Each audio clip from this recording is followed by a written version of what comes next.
여러분 반갑습니다. 24시 스텝업 채널의 황우준입니다. ISC 얘기를 해보려고 합니다. 지난 영상에서도 ISC 관련해 가지고 이 실리콘 러버 소켓, 실리콘이래. 반도체 러버 소켓 있죠? 테스트 소켓이죠. 반도체가 생성이 됐을 때 당시에 어떠한 이제 전류가 잘 통하는지 아니면은 뭐 문제가 없는지 테스트하는 이 전문 제품을 판매하는 기업이라고 설명드렸었죠. 자, 이게 오늘 이제 이슈가 있었어요. 그 전에 앞서가지고 시황을 얘기를 해드려야 왜 오늘 이런 움직임이 나왔고 오늘 제가 이 ISC를 소개할 때 강세를 보일 가능성이 높다라는 거에 뒷받침이 되니까 잘 들어주시기 바라겠습니다.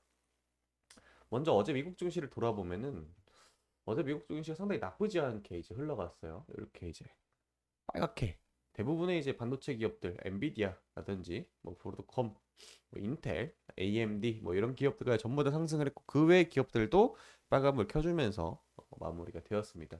이렇게 기분 좋은 이유가 있었겠죠. 당연히 이제 미국의 ADP 비농업 고용 지표가 상당히 예상보다 하회를 하게 되면서 크게 이제 반등을 했던 거죠. 데이터를 갖고 와보면 이런 건데 이게 뭐냐면 ADP라는 민간 기업에서 이 고용에 대한 데이터를 수치화합니다. 수치화해가지고 몇 건이 늘어나고 늘었는지 이 부분을 한 건데 18만 건이 원래 지난달 8월 달에 발생을 했습니다. 그래서 예상치가 15만 3천 건이었는데 이거보다 더 예상치보다 더 낮게 나왔죠. 그렇게 되면서 일자리가 줄어들었다라는 겁니다. 일자리가 줄어들면 뭡니까? 미국이 지금 기준금리를 올리는 이유가 그리고 고금리를 고수한 이유가 물가가 상승해도 인플레이션이 발생을 해도 너네들이 돈을 벌어가지고 그 부분을 충당하면 돼. 그러니까 괜찮아. 더 올릴 거야. 더 유지할 거야. 이 얘기를 하는 건데 세상에 반토막 이상 났습니다. 일자리가. 그리고 비농업 부분이죠. 미국은 대부분의 사람들이 농업도 차지하지만 비농업 부분의 일자리도 상당히 중요하게 생각을 합니다. 그래서 미국 증시가 상당히 많이 올라가면서 시작을 했습니다. 그래서 우리나라 증시도 상당히 기분 좋은 출발을 했었죠. 이런 식으로. 이렇게. 자, 그런데 장 초반에 이 상승세가 다 꺾이는 분기점이 찾아왔습니다.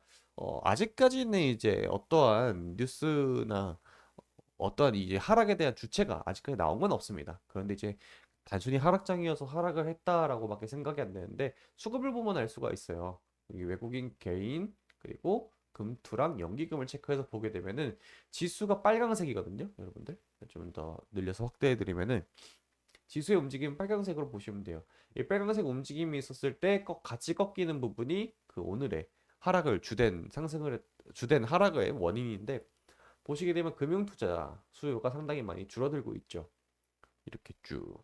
이게 왜 그러냐면은 저는 어느 정도 이제 포트폴리오가 다각화를 시도를 했다라고 좀 보고 있는 사람 중에 하나입니다. 이제 곧 있으면 10월 이제 중순이 다가오게 되면은 삼성전자의 제3분기 잠정 실적을 발표로 시작을 하면서 실적 시즌이 다가왔다라는 건 어느 정도 이제 시작이 되는 거죠. 그러면서 이제 실적이 좋았던 기업들을 하나하나 담아가는 사람들이 많을 겁니다. 인간적으로 봤을 때 여러분들 몇 거래일입니까? 1, 2, 3, 4, 5, 6, 7, 8, 9, 10, 11일. 11일 거래일 만에 지수가요. 고점 대비해서 8%까지 빠졌습니다. 이 정도면요. 연으로 봤을 때도 올해 움직임을 봤을 때 올해 좀 갇힌 모습을 보였지만은 올해가 여기거든요. 시작 부분이 여기. 이때 불반등 빼고 나서 제외하면은 사실상 이렇게 큰 거대 박스권에 들어가 있다라고 보고 있습니다. 아마 위아래 계속 요동을 칠 것 같은데 이 기간 동안에 눌려 있던 근데 산업 전반적으로 좋아질 수 있는 가능성이 높아져 있는 그러한 기업들을 많이 바닥에서 쓸어갔다라고 저는 생각을 하고 있습니다. 그게 바로 ISC라고 생각을 하고 있는 게 오늘 이 ISC의 매매 동향을 보게 되면은 어, 빨간색을 띄어 있는 부분이 있죠. 금투 연기금 그리고 기관이 그리고 개인이 이렇게 사준 걸 볼 수가 있습니다. 오늘 이런 뉴스가 있었죠, 여러분들. 삼성전자가 엔비디아한테 선택을 못 당했어요. 그리고 SK 하이닉스랑 도점 계약을 맺었다 뭐 이런 얘기가 이제 퍼졌거든요. 그렇게 되면서 HBM 관련된 종목들이 상당히 많이 상승을 했어요. 특히 파도, SK 하이닉스, 한미반도체 뭐 이런 종목들 SK 하이닉스 특히 하이닉스가 정말 많이 상승을 했고 삼성전자는 하락을 했습니다. 이유가 분명히 있었겠죠. 아까 뉴스 보여줬던 대로 엔비디아는 삼성전자의 제품이 우리의 기준에 충족하지가 않으니까 일단은 SK 하이닉스한테 맡기겠어. 독점 계약이라는 단어를 썼지만은 독점 계약인지 여부는 조금 더 확인을 해야 됩니다. 어, 그래서 이 부분에 대해서 삼성전자는 하락을 했고 SK하이닉스는 상승을 했어요. 그러면서 이제 HBM 대세 상승이 나오나 했는데 HBM 대세 상승이 나오려면 한미반도체 그리고 파두 이 종목들까지 둘 다 견인해서 갔어야 되는데 그러지 않았습니다. 그러고 나서 담았던 종목을 찾아보니까 ISC였거든요. 왜 그러냐면은 이 공식 하나가 올라왔어요. 보유 주식 수의 보유 주식 등의 수 및 보유 비율에 대해서 이제 공시를 계속해서 올려주는데 오늘이 올라온 거거든요. 근데 직접 보고서 6월 15일 날 국민연금공단이 있었는데 이때 이제 지분이 이번 보고서 8월 29일자 보고서를 보게 되면은 비율이 늘었습니다. 3% 가까이. 변경사유는 그냥 단순 주가 취득. 이게 뭐냐면은 투자하려고 들어온 거거든요. 근데 연기금이 들어왔다라고 생각하시면 돼요. 근데 연기금이 뭡니까? 우리가 좋아하는 세력들이잖아요. 이게 매동해서 연기금이 들어왔다라고 하게 되면 아, 기관이 들어왔구나라고 생각을 하시잖아요. 근데 연기금이 연금 기금 MPS 말고요. 그러니까 우리가 생각하는 머릿속에 있는 이 국민연금공단 말고도 이 MPS 말고도 뭐 사학재단이라든지 뭐 이러한 것들 그리고 우정사업본부도 여러분들 기관으로 잡히기 때문에 어느 세력인지는 정확하게는 이제 밝힐 수가 없지만은 대략적으로 이제 바닥권에서 매수가 들어오는 종목들이 상당히 많다. 그리고 ISC를 사들인 이유는 반도체 전체적인 업황의 개선을 보고 있는 거지 HBM 자체만으로도 본 건 아니다라고 좀 판단을 할 수가 있습니다. 뭐 해석이야 뭐 서로 이제 해석하는 사람들의 차이가 조금 있겠지만 저는 그렇게 보고 있고요. 그리고 그렇기 때문에 오늘 증시가 좀 막판에 2시 이후에 강하게 밀렸죠.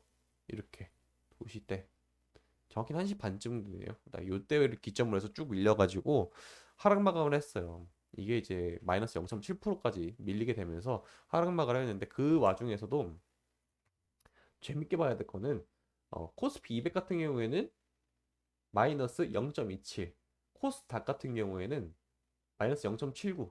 그런데 오늘 ISC는 상당히 준수한 방어력을 보였습니다. 보통 지수가 1% 빠지면은 개별 종목들은 두세 배, 많게는 다섯 배까지 빠지는 경우가 많거든요. 근데 ISC가 오늘 주가를 방어해줬던 이유는 첫 번째, 단순 5일 이평선에 걸치게 되면서 이 부분에 바닥이라고 생각해서 들어온 사람들이 상당히 많았다. 개인 투자자가. 그 다음으로 연기금이 계속해서 지난번 공시 이후에 오늘 나온 공시 이후에도 추가적으로 이게 8월 29일 날입니다. 취득 날짜가 8월 29일 날 이후에도 계속적으로 관심을 가져주고 있다라는 거는 어느 정도 이제 연기금이나 혹은 개인 투자자분들께서도 반도체 자체 업황이 개선될 가능성이 높고 그리고 지금 정도면은 지금 설령 발바닥은 아니어도 무릎 정도는 왔겠구나라고 생각하시는 분들이 상당히 많다라고 저는 느껴지고 있습니다. 체감이 그렇게 돼요. 아마 그래서 바로 이제 다음 이동평균선이 22 이동평균까지 뚫고 올라가기까 이런 건 바라지도 않고 있고 향후 한 몇 일 동안은 혹은 10월 내내 이 구간에서 계속해서 봉을 채워나가면서 이 박스 안에서 그림을 그려줄 가능성이 상당히 높다라고 보고 있습니다. 그렇기 때문에 바닥권에서 매수도 들어왔고 그렇기 때문에 ISC 보유자분들께서는 크게 막 걱정 안 하시고 항상 분할로 접근을 하신다면은 꽤 괜찮은 결과가 나올 거라고 보고 있습니다. 자, 오늘도 ISC 주주 여러분들 화이팅입니다.